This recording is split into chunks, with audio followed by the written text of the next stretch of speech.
Hola a todos, les presentamos este tutorial para el correcto llenado del formato de la escala News, para la implementación de los equipos de respuesta inmediata en el Hospital Ángeles Puebla. ¿Qué hay respecto al paro cardiorrespiratorio a nivel hospitalario? Recuerden que el 70% de los pacientes dan evidencia de un deterioro clínico por lo menos 8 horas antes de presentar paro cardiorrespiratorio. Los estudios actuales demuestran que entre 6 y 24 horas es posible identificar a un paciente. Además, el 75% de los pacientes no reciben atención médica en el momento oportuno. Por lo tanto, se sabe que el 50% de los paros cardiorrespiratorios hospitalarios pueden ser prevenidos. Esto es 1 de cada 2 pacientes. ¿Cómo se puede prevenir un paro cardiorrespiratorio? Estos pueden ser prevenidos con una identificación y una respuesta oportuna del equipo médico en pacientes con deterioro clínico, y sobre todo con el uso de escalas validadas como la News 2, que ayudará a identificar a estos pacientes.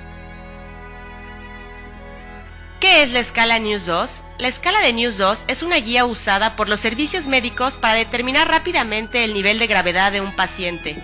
Recuerden que se basa en 6 signos vitales. El primero es la frecuencia respiratoria. El segundo, la saturación de oxígeno. Y aquí vale la pena mencionar que existen 2 escalas para medir la saturación de oxígeno. La primera, para la población general, la cual no tiene enfermedades pulmonares conocidas y no ocupa medicamentos y oxígeno en casa. La escala de saturación 2 es para pacientes con enfermedades pulmonares diagnosticadas y conocidas que ocupan medicamento para tales y que ocupan oxígeno en casa. Además de este apartado, los pies de escala determinan si el paciente al momento de la valoración está ocupando aire ambiente u oxígeno. La tercera, presión arterial, solamente se utiliza la presión arterial sistólica. La cuarta es la frecuencia cardíaca. La quinta, el estado de alerta, en el cual existen 2, cuando está despierto o alerta el paciente y cuando tiene otra variable incluyendo estados de delirio o confusión. Y por último, la temperatura en grados centígrados. ¿Qué datos me va a solicitar la escala News 2? Los datos de identificación de paciente, nombre completo, fecha de nacimiento, fecha de admisión, los cuales pueden ser sustituidos si no quieren hacerlo a mano, con una etiqueta como las que se utilizan. El siguiente paso es registrar la fecha y hora del momento en el que se realizó la escala. En la parte superior izquierda es el nivel de respuesta que nos determinará qué se hizo con ese paciente. Finalmente, en la parte inferior se colocará la calificación de la escala News total, la frecuencia de monitorización del paciente, si tenía algún cuidado especial, y las iniciales de la persona que realiza el formato para un mayor control. ¿Y cómo se capturan los signos vitales?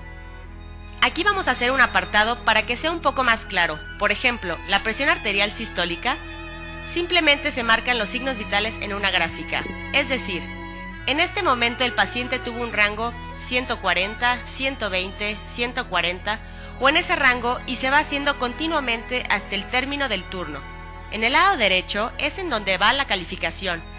Vean, por ejemplo, que los registros que cayeron en una escala blanca, que es igual a 0 puntos, los registros que cayeron en el renglón amarillo son igual a 1 punto, los registros de color naranja equivalen a 2 puntos y el que cae en color rojo nos da 3 puntos. ¿Cómo vamos a calcular la escala News 2? Pues, finalmente cada uno de los parámetros van a tener un puntaje. Una vez que registremos los 6 signos vitales, vamos a sumarlos, es decir, cuánto nos dio las escalas de saturación, presión arterial, pulso, nivel de conciencia y temperatura, colocando en la parte inferior la suma total de estas escalas. ¿Cómo se va a interpretar los resultados? Recuerden que si la escala de News 2 nos da una calificación de 0, el paciente tiene que estar monitorizado mínimo cada 12 horas y continuar con la rutina hospitalaria. Si el paciente tiene un total de 1 a 4 puntos, se recomienda que cada 4 o 6 horas se cheque a este paciente con signos vitales y la enfermera decide si es necesario aumentar o disminuir la frecuencia de monitorización. Cuando tenemos 3 en un solo parámetro, aquí ya hubo algo. Se debe monitorizar cada hora el paciente y la enfermera responsable informa al equipo médico, sobre todo al médico de guardia, para que valore al paciente y decidan si hay algo que hacer. Cuando se tiene más de 5 puntos, la respuesta es urgente. El paciente continúa con la monitorización cada hora La enfermera responsable avisa a la supervisora o al médico del área para que active el equipo de respuesta inmediata, el cual valorará al paciente y decidirá qué se hace con el mismo. Y cuando se tiene una de más de 7 puntos, ya es una respuesta de emergencia. Además, los ERIs normales subirán a terapia intensiva y o urgencias para valorar al paciente y determinar si es necesario su traslado a otras unidades. Recuerden que cualquier persona del staff médico o de enfermería puede activar a los equipos de respuesta inmediata, sin necesidad de una orden por el médico tratante. Por lo tanto, el equipo de respuesta inmediata debe estar disponible las 24 horas al día, los 7 días a la semana. Y estos equipos de respuesta inmediata no se sobreponen a la comunicación o a las indicaciones del médico tratante. Todo esto se encuentra en el Manual de Políticas y Procedimientos para los equipos de respuesta inmediata, para ser revisados en cualquier momento. Esta fue una presentación para los equipos de respuesta inmediata, ERI, el nuevo proyecto del Hospital Ángeles Puebla. Bien, buenas noches a todos. Gracias por su participación. Me presento para los que no me conocen, soy el doctor Gonzalo Reyes Blanco, soy médico internista y actualmente soy jefe del servicio de urgencias del hospital. Antes que nada agradecer la invitación al grupo de pediatría para la coordinación de esta importante plática y tengo el gusto de presentarles la sesión dividida en dos temas principales. La primera queda a cargo de la doctora Marisol Fonseca. El médico interno Pregado Contreras nos va a hacer favor de establecer esa parte. Y por último el doctor León Felipe Mendoza Vega, al que tengo mucho gusto y el agrado de conocer desde hace ya un buen tiempo, compartido muchos historias, muchos pacientes y bien contento que está aquí con nosotros. Él es médico especialista en urgencias pediátricas y se desempeña actualmente en el Hospital Infantil de Tlaxcala, entre otras cosas. Bueno, entonces les pido por favor un fuerte aplauso para los ponentes. Invitación. Pues tengo el gusto de conocer a varios de los presentes, algunos dice un conocido mío, algunas veces instructor, otras veces maestro, pero pues siempre alumno. Quisiera empezar con esta plática. No somos estos, no es porque esté de moda la película, pero a veces se pareciera que la implementación de un equipo de respuesta inmediata o un equipo de respuesta rápida, que tiene algunos bemoles en su diferencia, pareciera que va a ser esto. Sin embargo, la implementación de estos, que por lo que veo el Hospital Ángeles, el Grupo Ángeles tiene ya su equipo formado, tiene una base muchísimo más compleja. Nos planteamos o quise plantear esos objetivos, establecer qué son los equipos de respuesta, definir por qué nacen los equipos de respuesta y reducir la muerte inesperada, cómo hacerlo y por último si participamos en uno de estos, ¿no? Realmente el término ERI tiene un poquito más de 1700 que empezó a formarse como una primera unión y seguramente Gonzalo lo recordará mejor que yo, todavía mucho antes que el área hospitalaria. Eso se implementa a nivel prehospitalario en desastres y se hace a través de la necesidad de tener gente nueva, diferentes especialidades, ayuda, Cruz Roja, Cruz Amba, una cantidad de gente impresionante antes de esto. A nivel hospitalario, el doctor Kerrich, en el alrededor de los 90, detecta que tiene algunos pacientes que mueren dentro del área hospitalaria. Lo curioso es que mueren prácticamente en presencia de un médico o de un personal asociado a la salud. Lo que detecta es que estos pacientes se presentan con un deterioro, como bien se dice, hasta 8 o 10 horas antes del deceso, ¿no? Y que cuando se detecta el evento de paro cardiorrespiratorio, el primer evento de paro, y el ritmo asociado es asistolia y la recuperación es 0. Entonces, él empieza a tener lo primero que hizo, que es lo que se recomienda hacer con alguna implementación que llega a la Ciudad de México, a nuestro país, que se llama Patient Safety, es haga su registro, ¿no? Y él hizo eso alrededor de los 90s, hizo un registro y dijo, de todos estos, por lo menos 70% tuvieron que haber no muerto. No sé si iban a sobrevivir en el momento del paro, pero se tuvieron que haber detectado 10 horas antes. Durante un estudio de aproximadamente 10 años, en Pittsburgh, se realiza una primera implementación de estos pacientes que salen de quirófano a terapia intensiva, que van de terapia intensiva de regreso, en el que aún en terapia intensiva hay datos de deterioro que no se detectan y termina en un evento preparo que termina en asistolia y muerte. Alrededor en el 2004-2006, el Instituto para Cuidados de la Salud, el Healthcare Improvement, detecta que solamente el hecho de hospitalizar a un paciente, el solo hecho de estar acostado en una cama en una área hospitalaria, representa la 8ª causa de muerte para un paciente. O sea, el solo hecho de voy a estar en el hospital representa la 8ª causa. Entonces hicieron una serie de mejoras, una serie de propuestas al área hospitalaria para reducir eso, y ahí es donde nace el término equipos de respuesta rápida. En el 2005 se hace el primer consenso internacional en Pittsburgh de equipos de respuesta rápida, donde se llevan a cabo los lineamientos administrativos, técnicos, operativos para realizar estos. Y nace un término hospitales enfermos, donde es un poco rudo el término para los que somos médicos o participamos en el área de la salud, pero hay una parte que a mí me causó mucha impresión en el momento que la revisamos. Errores de humanos, dicen ellos. La respuesta podría ser sí, pero tiene un contexto mucho más profundo. Podríamos empezar diciendo que el paro cardiorrespiratorio no es un evento súbito, y más cuando hablamos de niños. En el adulto, cualquiera de nosotros, sabemos que si tengo sobrepeso, fumo, tomo, hago ejercicio, pues tampoco va a ser tan súbito, pues yo sé que en algún momento va a parar, ¿no? Pero todavía es más común que suceda eso en el adulto. En el niño, como les digo yo a los residentes, el niño que se para enfrente de nosotros nos avisó no con 8 horas, nos avisó como con un día de anticipación, y por supuesto que hubo una falta de comunicación entre el niño y nosotros. Pero si vemos el porcentaje o la distribución paciente, número de médicos o número de enfermeras, por supuesto que es abismal. Hay un médico en mi hospital, por ejemplo, hay un médico por cada 25 pacientes. Y aproximadamente en momentos de contingencia 1 por cada 40. Es imposible tener un contacto directo con cada paciente, entonces hay un medio entre el paciente y el médico, que habitualmente es la enfermera. Y alrededor del 2012, los servicios de emergencias médicas y los servicios de mejora continua en los hospitales y de calidad, en Estados Unidos por supuesto, involucran de manera directa al familiar. Dice, las decisiones deberán ser tomadas de manera y conjunta al familiar, por lo tanto lo involucra de manera directa en el asa aferente, en el trigger de detección de estos pacientes.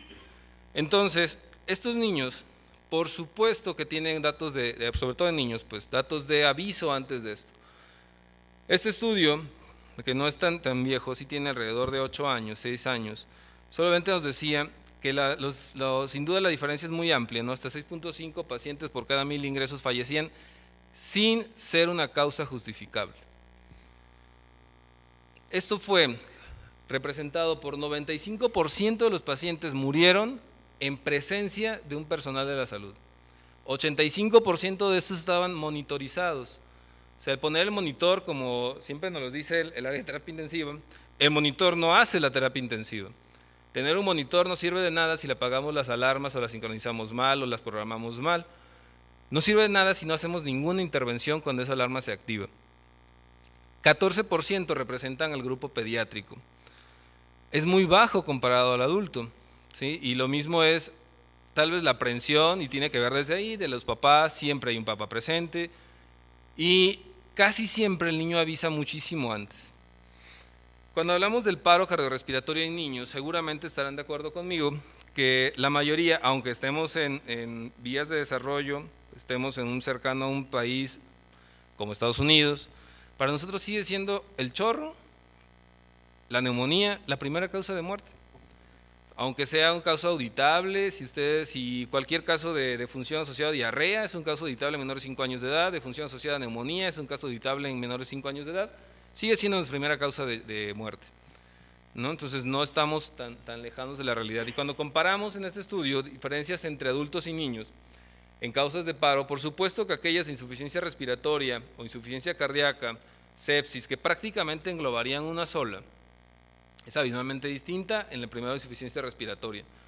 Es decir, nuestros niños, cualquiera podría darse cuenta, asociado al área de la salud, que un niño respira mal, ¿no? Entonces, son causas todavía muchísimo más fáciles, entre comillas, de detectar. Cuando hablamos a la localización del paro, pareciera que abarcamos mucho terapia intensiva, pero por supuesto que es donde más se podrían parar. ¿Por qué razón? Porque se entiende que están los pacientes más graves del hospital. Sin embargo, también hay pacientes fuera de estos, el departamento de emergencias, hospitalización, áreas de diagnóstico, significa para nosotros consulta externa, quimioterapia, hemodiálisis, donde también fallecen pacientes, y ese porcentaje, aunque es muy poquito, representa menos del 10%, impacta en lo que nosotros vemos en el hospital. Cuando hablamos de errores médicos, más que el error médico, quisiera llamarlo el error en el proceso, entendiendo el proceso como el concepto administrativo de proceso. Hablar de equipos de respuesta ni siquiera tiene que ver de manera directa con la atención técnica o la atención práctica, ¿no? el que lleva a cabo la atención. Es toda una base administrativa que desde mi punto de vista, en el tiempo que llevo trabajando en urgencias, es bastante difícil llevarla a cabo, porque es una cuestión administrativa primeramente muy gruesa, muy fuerte. Esto representaba alrededor de 44,000 pacientes por cada 100,000, asociadas a un error médico. No significa ese lo mató, significa ese desencadenó una serie de errores que culminó en una muerte, ¿no? Y podrían decir ellos que está prácticamente después de las drogas ilícitas, después de un poquito abajo de accidentes, es muy alto. Cuando hablamos de muerte inmerecida, se dice que es el 20% y representan a aquellos que no les tocaba morir. Y es donde en ese artículo mencionan e involucran a diferentes servicios, y no estamos hablando del Hospital General, involucra al Johns Hopkins, donde dice, ¿errores humanos? ¿No? Y hay un caso muy bonito que creo que no está abierto a todos, no sé si alguien lo haya visto, es un video, se llama Josie King, donde es una mamá del Johns Hopkins que narra la muerte de su hija en un hospital con un poquito de renombre, ¿no? Como el Johns Hopkins, donde muere asociado a una sobredosis de narcótico, una sobredosis de morfina, donde menciona, de manera, les cuento muy rápido, si alguien lo vio, pues ya no me haga mucho caso, pero donde narra, mi hija tenía mucho dolor, le pusieron una dosis de narcótico, la vi muy dormida, sin tolerar alimentos, les dije que estaba muy dormida, no me hicieron caso, le puse otra dosis de narcótico, la fue a ver el médico, dijeron que suspendían el narcótico, llegó una enfermera nueva al servicio, no sé si les hace parecido el caso, y dijo, le vamos a poner otra más. Terminó un evento de apnea, bradicardia, paro, muerte encefálica, y ella decidió retirar el soporte, segundo día estar en terapia intensiva. Obviamente hablamos de un nivel cultural completamente distinto a lo que vivimos en México, donde lejos de generar una demanda, dice, yo quería matarlos al día siguiente, ¿no? Odié al médico que estaba a cargo, pero en lugar de hacer eso, decidí que era un momento de que un hospital con tanto prestigio sacara a la luz pública que había errores, y decidí que si podía intervenir para que alguien más como yo, si no pasara por lo mismo, habría que hacer un cambio, ¿no? Y de ahí nace una de las metas internacionales para la seguridad de los pacientes. Entonces, errores humanos, realmente somos humanos, trabajamos un poco desorganizados, pero el médico también es humano. Sin embargo, el error no es de un médico. Cuando se presenta el error, siguiendo la teoría del queso Gruyère, significa se unieron tantos eventos desafortunados que culminó en un deceso, culminó en un error. Pero el error no fue de una persona, fue de una serie de procesos que culminó en una manifestación. Hablar de la sobrevida, y yo también estuve en fin de semana y en un turno nocturno. Sabemos que en mi hospital se dice que en la mañana funciona como medio, yo digo que como 2.1, nivel, no es tercer nivel, yo digo que 2.1, en la tarde estamos como 1.5 y en la noche somos como centro de salud. Y no es porque dejemos o bajemos la calidad, sino solamente la cantidad de personas que estamos atendiendo un paciente baja de manera considerable y el volumen de pacientes no baja, ese sigue creciendo. Entonces, esto va en relación a la proporción. Y se dice que si la atención durante el día fuera similar al de la noche, los fines de semana, al menos se salvarían 2 vidas de hospital por año. multipliquen los hospitales existentes en el país y veríamos la cantidad de muertes que podrían haber sido evitadas. Y esa es una representación gráfica de cuál es el comportamiento de sobrevida al egreso por día, por semana, de acuerdo al turno. Mañana, tarde, noche. Y no significa que en la noche sean malos, ¿no? Sí se asocian diferentes factores. Es un turno mucho más cansado, es un turno puede haber menos cantidad de recursos técnicos, al menos en ese momento, o no disponibles en ese instante. Sin embargo, va más en relación a la organización. Esta característica la podemos seguir viendo todos los días, ¿sí? Y la diferencia aquí está en la forma de organizarnos.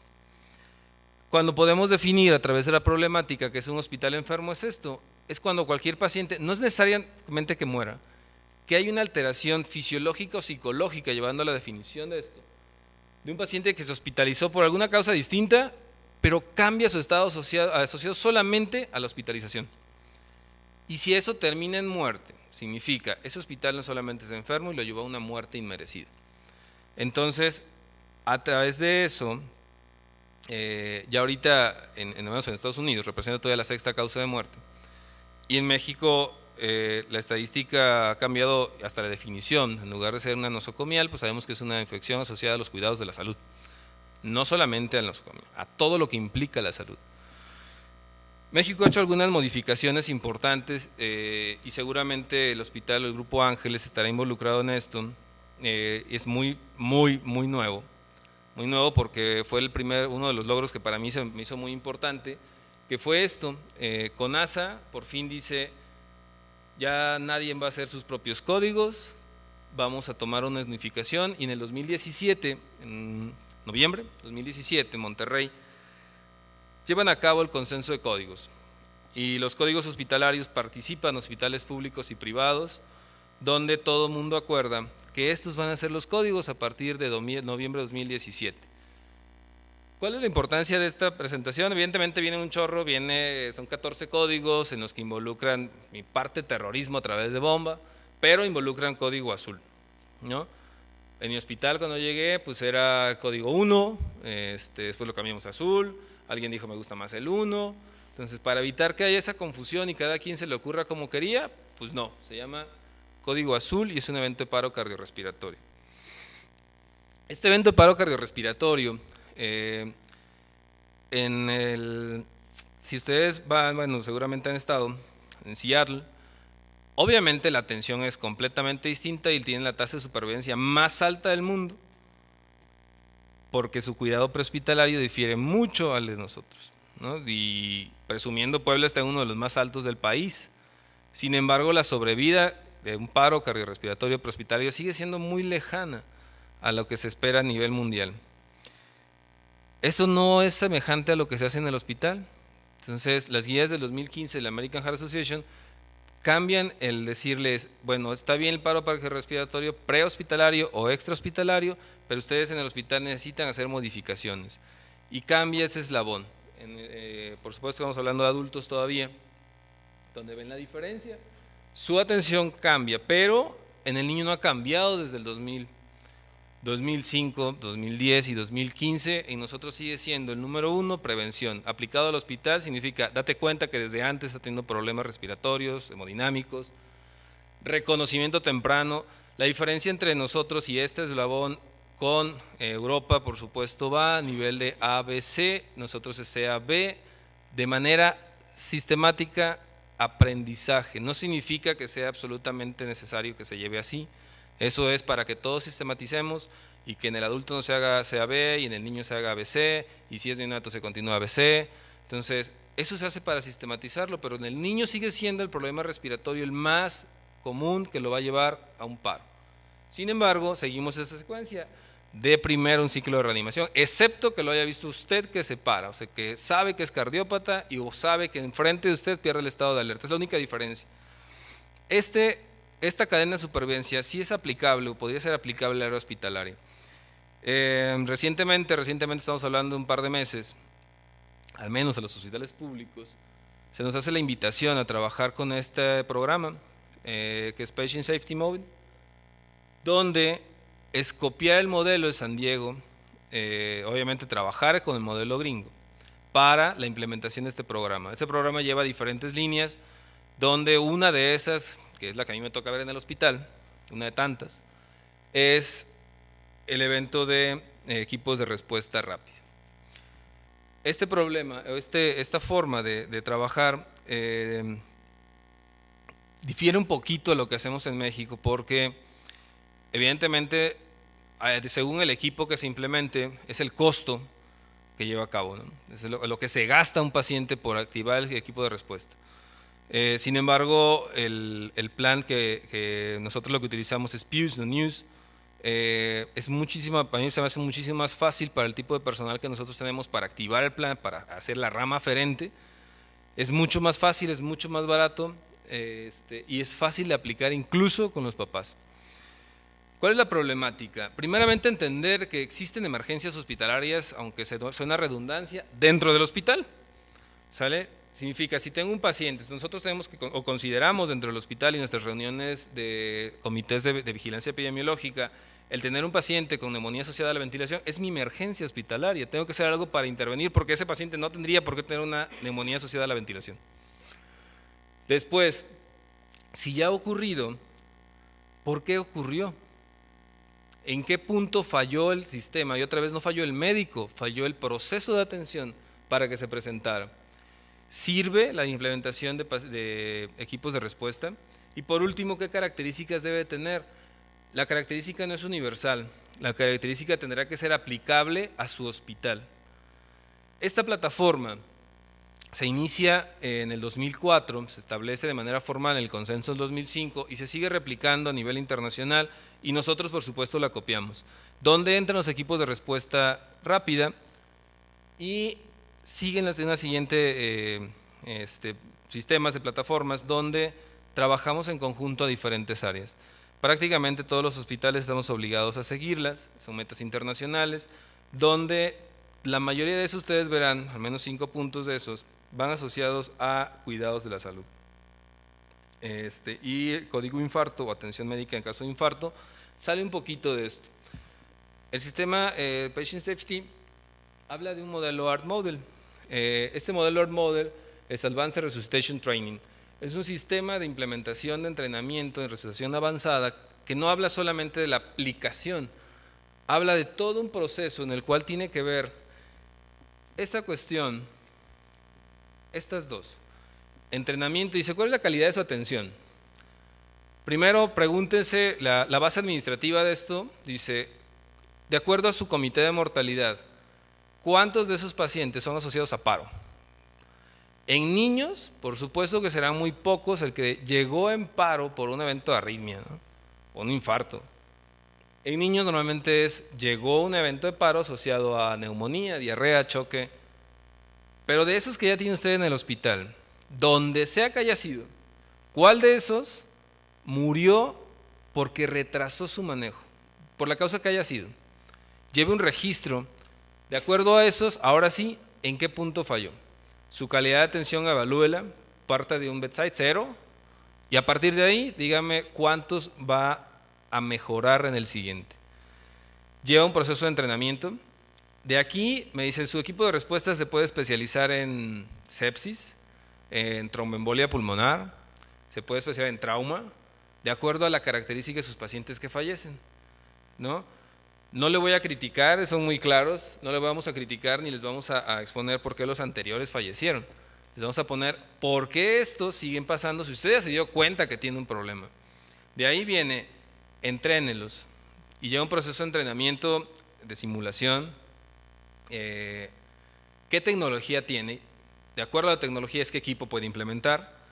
Por último, y de la mano pues al sistema de calidad, es considere usted cuáles son sus fuentes para enriquecer su programa. No dicen, quiero que todo sea de nosotros. De acuerdo a lo que ustedes hagan, agréguenlo a su programa, de dónde obtendrán sus fuentes, europeas, American Heart. De acuerdo a eso, ustedes tendrán que implementar su propio programa. Este es el que estamos desarrollando nosotros en el hospital. Y tenemos la intervención en marcha de diferentes programas, que por lo que las veces que he conocido el hospital, pues también ustedes lo tienen. lavado de manos, semáforo quirúrgico, seguimiento de catéteres, seguridad del paciente, vigilancia epidemiológica. Eso es lo más común. Los sistemas de respuesta rápida, como sistema de respuesta rápida, involucran no solamente el equipo de respuesta rápida, involucra el equipo de emergencia médica y el equipo de extensión de cuidados críticos. ¿Cuál de esos es el mejor? El que pueda ser aplicable a su hospital. El más caro es el equipo de emergencias médicas. Cuando hablamos de un equipo, normalmente nos imaginamos esto como cuando estuvimos en la escuela. Hay alguien que hace el 99% del trabajo, otro que se aparece al final y otro que simplemente es el que da la cara, el más guapetón, el que tiene la mejor sonrisa, o guapetona pues. Sin embargo, en equipo de respuesta todos tienen una función y todos la hacen al 100%. ¿Sí? Entonces, el equipo de respuesta rápida, que es el más comúnmente formado, tendrá la obligación de actuar de manera así cronometrado, completamente alineado para poder desempeñar la labor que les había encomendado. Cuando hablamos de equipo pueden ser 2 o más personas. La recomendación puede haber hasta 17 o 20 personas involucradas en el sistema. Cuando se aplica el equipo se pide que por lo menos sean de 4 a 6 personas que participan de manera activa en el equipo. Es importantísimo que sea dentro de la institución el equipo. De nada sirve que haya un Giuliani, ¿se acuerdan de la Ciudad de México? No va a funcionar porque no somos como la cultura externa. No va a funcionar si alguien llega de otro hospital y no ha visto cómo funcionamos. Debe ser alguien que nace, trabaja, vive dentro del hospital para que sepa las debilidades, las carencias y las fortalezas del hospital. Entonces, primero, el equipo tiene que salir a partir del hospital. Después, tiene que saber cómo actuar, quiénes participan con él, y no necesariamente una sola persona debe de estar las 24 horas del día dentro del hospital, pero deben de compartir el conocimiento de la misma forma y tener unos algoritmos de manejo. Se trabaja muchísimo en algoritmos de manejo, en el que tenga el mayor nivel de evidencia. Esta es uno de los sistemas donde modificamos un poquito la estructura y nace aquí. Si se fijan, nace en la recolección de datos y el análisis. El análisis es un análisis profundo, estadístico, en el que tengo que revisar cuáles de esos fueron asociados a una muerte inevitable, cuáles pudieron haber sido inevitables y cuál era no evitable. Por último, lo que sigue es la estructura administrativa y tecnológica. ¿Con qué cuento? De ahí es lo más difícil, se dice que es quién lo activa. Cuando nacieron los equipos de respuesta en niños, en pacientes pediátricos, la mayoría o muchas llamadas, el 60% de los alertamientos seguían siendo dados por papás y eran solamente de miedo, ¿no? Y ellos decían, entonces hubo 2 grupos, uno que dijo, pues no hay que hacerle caso a la mamá, y otro que dijo, no, pues sí, la mamá tiene razón en que lo active. La conclusión de los 2 grupos fue, la primera que podría activar un equipo es la mamá. En lugar de excluirla, tenemos que incluirla en el equipo. En lugar de decir, no le hago caso, es una de las que tiene que participar de manera activa en la activación de la rama aferente, que es esta. ¿Okay? Todo esto, códigos de alertamiento, tipo de urgencia, o solamente necesito que alguien venga. ¿Va? ¿Quién es el primero que va a ir? Su médico tratante, el especialista que está circulando por los pasillos, va a ser la enfermera. Entonces la rama activadora del área médica va a ser enfermería. Y tiene que ser un sistema a través del cual se hace sumamente fácil. La rama eferente va a ser de acuerdo a lo que nosotros podemos brindar. ¿Qué tipo de equipo tenemos? Y en eso los vamos a dividir. Existe un sinfín de equipo de BC, equipo de RCP, equipo de trauma, equipo de tromboembolia, equipo de choque, un sinfín de equipos de respuesta. Pueden cambiar de acuerdo a las características del hospital donde se encuentren. Este es el más importante, ¿no? Este es el que va a llevar a la detección, a la activación y por último a la respuesta. ¿Con cuál? La experiencia que yo tengo y lo que hacemos en el hospital es el que sea más fácil, el que genere menos puntos, el que genere menos complejidad, en el que no haya que sumar tanto, en el que no tengamos que restarle, no tenga un número en el cual no venga ahí. Mientras menos puntos, mejor. Y eso lo vemos muy fácil en que la evaluación pediátrica es la única en todos los sistemas, adultos, chiquitos, grandotes, en que va precedida un triángulo de evaluación, y que es facilísimo hacerlo. Cualquier evaluación de un paciente adulto no va precedida por un triángulo. En nosotros sí, porque es la más fácil, que sea la más fácil de aplicar. Entonces, esta forma de aplicarlo o de activarlo dependerá mucho del hospital donde estemos, de qué quiero que activen y quién lo va a activar. ¿Va? ¿Cuál es la mejor forma? Esta es una de las que menciona el hospital de Pittsburgh. Sin embargo, lo que estamos llevando nosotros, estamos implementando ahorita, que es el Patient Safety, no les marca uno. Nosotros les dijimos, nosotros trabajamos con este. Dijo, ¿te funciona? Pues no hemos tenido problemas, síguelo. ¿Okay? No quiero que trabajes con el que nosotros hacemos, quiero que trabajes con el que a ti te funciona. ¿Qué debe de funcionar? Un sistema de alertamiento en el que pueda asistir a alguien a revisar a un paciente. ¿Quién es ese alguien? El primero va a ser la enfermera. Poder ponerlo en verde y decirle, ok, está igual que lo hemos estado, es un comportamiento esperado. La intervención es vigilancia. Si es un sistema de alertamiento amarillo, requiere monitorización. Se solicita que si no la tuviera, inicie su monitorización constante. Nosotros le pedimos es casi una hoja de terapia intensiva y se abre cada 2 horas. Está en rojo. Tengo un origen costeño, entonces a veces soy un poquito mal hablado. Les digo, traen al médico de los pelos que más le duelan. Es que ya se va y cambia de turno. No se va ni cambia de turno, lo ve ahorita. ¿Sí? Considera a la enfermera que requiere intervención de terapia intensiva, va a terapia intensiva, baja por el médico, sube y lo baja al servicio que le corresponde. No es agradable para el de terapia ni para el médico que está a cargo, pero pues ni modo. Si no, cuando se hace una intervención, pues ha pasado mucho tiempo. Y coincido con los datos que pone la doctora Marisol y el médico interno. Habitualmente se presentan de 6 a 8 horas, el término medio, sin embargo puede haber hasta de 12 horas de presentación. El 84% de los pacientes tienen un evento documentado, o sea, yo les digo, somos completamente atorables. El 70% de esos presentó deterioro respiratorio o mental o estado de conciencia antes, y hasta 60% tuvieron que haber sido prevenibles. Y esa es la diferencia, no tener la palabra más común que yo encuentro cuando vemos un paciente grave, que mejor lo aguantamos tantito y vemos cómo le va un par de horas, ¿no? La palabra la aguantamos, estamos jugando con nuestra mente y sabemos que ese paciente va a acabar intubado, pues, o va a acabar en terapia intensiva. Lo único que hice fue retrasarlo, ¿no? Cuando digo lo aguanto un poquito, ya sé que lo va a intubar el siguiente turno, pues, ¿no? O que lo va a intubar cuando esté en un estado de emergencia y no cuando sea un electivo. Ese pasa al siguiente nivel. Ese es el momento en el cual cambia la vida de un paciente. Nosotros utilizamos que es el PIUS. Ese replica un sinfín de veces, aplicable a la edad pediátrica, y solamente tiene como mucho parecido al triángulo de evaluación pediátrica, ¿no? En el que nosotros decimos, paciente rojo, amarillo, ok, monitorizamos nada más. El paciente que cumple 4 puntos, la enfermera sabe o debe saber perfectamente, es un paciente que requiere atención inmediata, requiere abrir una hoja de terapia intensiva. El 5 tiene que estar en un área crítica, ya sea el área de sala de choque, la sala de terapia intensiva. Lo que ahorita vamos a hacer, esta parte del PIUS se va a aplicar en el triage. Nosotros no teníamos triage, Chava que estuvo allá con nosotros, pues ya vamos a tener triage, por fin.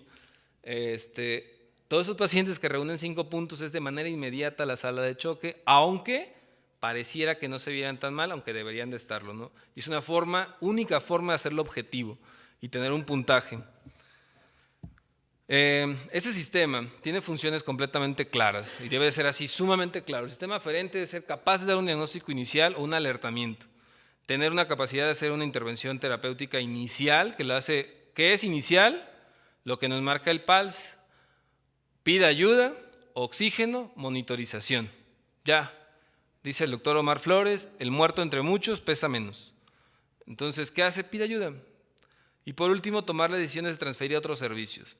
Yo creo que en todos lados pasa. Si alguien que activa, tal vez en el caso de aquí, no es el tratante, pues puede ser que no sea tan fácil entrar. Si es una enfermera o el médico general y le dice al intensivista, oye, pues como que está para terapia. ¿Cómo? ¿Me vas a decir que va a estar para terapia? Sin que yo lo haya visto. Y van a ver que está muy bonito ese estudio porque evalúa la parte social y psicológica de la intervención de ese equipo. Y precisamente es una de las limitantes más importantes. El equipo de emergencias médicas tiene la habilidad, está conformado principalmente o exclusivamente por médicos, en el que está un intensivista, un médico que tiene conocimientos en los cursos de soporte vital, y por lo menos 2 médicos más con algunas enfermeras. La diferencia aquí es que él tiene la capacidad de tomar la decisión de pasa en este momento a terapia intensiva o hay que meterlo a quirófano porque en el equipo puede involucrar a un cirujano, porque en el equipo puede involucrar a un intervencionista, es decir, pasa a la sala de hemodinamia. Esa es la gran diferencia con el equipo de respuesta rápida. El equipo de respuesta rápida te va a decir, ok, tiene que ser una intervención, hay que ver si lo metemos a terapia, hay que ver si pasa a quirófano. En el de respuesta, en las emergencias médicas es de va a pasar a terapia, va a pasar a quirófano. Esa es la diferencia en el que involucra un cirujano, ortopedista, alguien que tiene la capacidad de decisión quirúrgica y solamente lo que hace es unir el criterio médico con el quirúrgico. Tiene la facilidad de establecer un acceso venoso, considerando que el de primera intención siempre será el intraóseo a partir de hace unos 5 años. Y por último tendrá la habilidad de iniciar cuidados intensivos si no hay forma en la cama del paciente. ¿Qué hace de diferente? Ventajas que tiene una capacidad resolutiva alta, con cuidados intensivos inmediatos, en una sola intervención. No pido, aguántame tantito en lo que revisamos cómo sigues. Desventaja, que era lo que les decía, intimida al personal, es decir, somos más gritones. Retraso en las llamadas, espera tantito, veo si lo resuelvo. Y es muy costoso. Por lo menos cuesta 3 veces más contratar o tener un evento, contratados médicos de esta característica de manera constante en el hospital. Normalmente estamos de llamada. El equipo de respuesta rápida tiene la ventaja de que es menos intimidante, es como más amigable, más bonachón, más barato. Desventaja es, puede ser menos eficiente, puede retrasar algunos cuidados definitivos y requiere habitualmente una segunda intervención. Medidas de éxito, todo tenemos que medirlo. ¿Cómo lo voy a medir? Necesito tasas. Eventos de paro, muertes en el hospital, ingresos al hospital, por el número de pacientes ingresados a todo el hospital, no al área donde se haya estado el evento de paro. A partir de ahí es nuestro punto cero. ¿Por qué no se implementan si son tan buenos? Hay muy pocos hospitales que yo conozca al menos y que haya revisado en la literatura en estos días que tengan un equipo de respuesta formal. Hay cursos, los FERS, hay cursos de CERS, donde viene cómo formarlos. ¿Por qué no se implementan si hay tantísimos cursos? Es que yo le digo que se parece mucho a las mascarillas laringeas. ¿Por qué si son tan buenas, por qué se usa más frecuentemente el tubo o viceversa? ¿Por qué tengo que esperar a que llegue alguien que sepa intubar si puedo tener una laringe? La respuesta es fácil. ¿Por qué razón? En la cuestión de equipos de respuesta, tenemos conductas y culturas profesionales bastante ambiguas. Nuestra tendencia como médico, aunque cada vez es menos, es a trabajar solos. Somos profesionales que habitualmente somos aislados. Hay poca unión, a menos que cuando hay un caso muy difícil, y ustedes seguramente en mi hospital a menos pasa. Hay un paciente que no sabemos qué onda, le hablamos a medio mundo, pero hasta que ya no sé qué más hacer. Entonces, cuando esto nos dice, no necesitas saber, ya no tengo más ideas, necesito antes trabajar. Por último, los otros puntos, tiene un pobre nivel de evidencia. Los primeros estudios, ustedes los revisan, el primero que se hizo es evitar el paro o tratar el paro. La diferencia no fue significativa. Fue el 0.1 de diferencia de muerte entre pre-FER, post-equipo. Ellos dijeron, la evidencia no es buena. Y algunos pararon el estudio. Cuando otros siguieron, dijeron, es que no tenemos que ir a tratar el paro en niños. Tenemos que ir a evitar el paro en niños. La diferencia es esa. Entonces, esos estudios cuando salieron, por supuesto que hay diferentes casuísticas. En Estados Unidos hay estudios de 17 y 37% de sobrevida. No pasaron a terapia intensiva algunos. La reducción del tiempo de estancia hospitalaria es abismal. Esa fue la diferencia. En Europa hay estudios quizá el mejores entre Holanda, Suecia, Australia, donde el porcentaje de reducción de ingresos a terapia intensiva y de muertes está alrededor del 37% y de estancias está alrededor del 60%. A todo mundo nos conviene, ¿sí? ¿Por qué no hay? No hemos logrado hacer una evidencia firme. Limitación de recursos. Yo no estoy tan en acuerdo en esta, porque creo que el recurso lo tenemos, el recurso humano, tenemos recurso material. Yo creo que el principal problema no tenemos las ganas muchas veces. La falta de compromiso y por último la formación y educación. Para concluir, yo creo y estoy de acuerdo que nunca es tarde para empezar. Teníamos nuestro propio sistema de alertamiento, Sin embargo, ahorita que nos dieron la oportunidad de seguir uno en el cual nos obliguen a hacer algo que en México no se hace, que es ser constante y publicar, pues decidí tomarlo porque soy el encargado de hacer ese programa. La base administrativa es, yo odiaba la parte administrativa. Hace 6 años que salí, bueno, 7 años que salí de la residencia, decía nunca seré administrativo. Sin embargo, si se mantengo en la parte operativa, creo que la modificación no se va a lograr y tuve que desafortunadamente, o ahorita digo afortunadamente, involucrarme. Se tiene que modificar a fuerza la base administrativa. Reconocer las deficiencias, no estamos al 100%. Cuando pasa algo, siempre buscamos un culpable. Los sistemas actuales de educación no buscan culpables, el adulto aprende distinto. Cualquiera de nosotros que tengamos más de 18 años, no sé si tú lo tienes, sí, tienes que tener más de 18 años, el no al adulto se le mete hasta lo más profundo de su conciencia. La educación ha cambiado mucho. Cuando alguien de nosotros nos dicen, no, güey, si somos como residentes, le decimos, no, güey, fallaste, ¿no? ¿A dónde se le va ese no? Se le va al miedo al 90% del adulto. No se le va al voy a mejorarlo. Por eso los sistemas, yo les digo, los sistemas Montessori aplicado a través de Omar Guridi, el sistema Montessori actual de educación del posgrado, si se modifica en ese aspecto, ¿no? Entonces, ¿qué debemos de hacer? Reconocer de quién es la culpa, es de todos y de nadie. ¿Dónde falló el médico? No falló el médico, falló el proceso de atención. Y así se tiene que entender. Aquí la culpa es de todos el éxito es de todos y el proceso también es el que cumple. El equipo lo hacemos todos. Cuando el equipo falla, no puedo culpar a uno. El equipo falló. El equipo de respuesta va a ser un apoyo muy importante, reduce la muerte, pero no es la solución tampoco. O sea, no es la solución porque si el equipo de respuesta fuera la solución, tan claro sería que en los lugares como Holanda, Suecia o Australia, tendrían que tener 0% de muerte. Y no lo es. Es una parte de un sistema en el cual funciona de manera adecuada, pero no es la solución a todo. ¿Qué tenemos que hacer por último? Medirlo. ¿Cómo estaba? ¿Cómo voy? ¿Hacia dónde quiero ir? Entonces, esto es algo que en lo personal no hacemos, o nosotros no lo hacíamos, y el mexicano está muy dado a no medirlo, y cuando lo mido y me va bien, pues tampoco lo expongo, no lo publico, no lo digo a nadie, y pareciera que actuara de manera egoísta, cuando ni siquiera es por eso. Solamente es porque pues, no me gusta hacerlo, ¿no? Entonces, ¿qué tenemos que hacer? Medirlo y llegar al momento de compartirlo y publicarlo, ¿no? Entonces, con esto concluyo la presentación. Espero haya sido del agrado de todos y pues muchas gracias.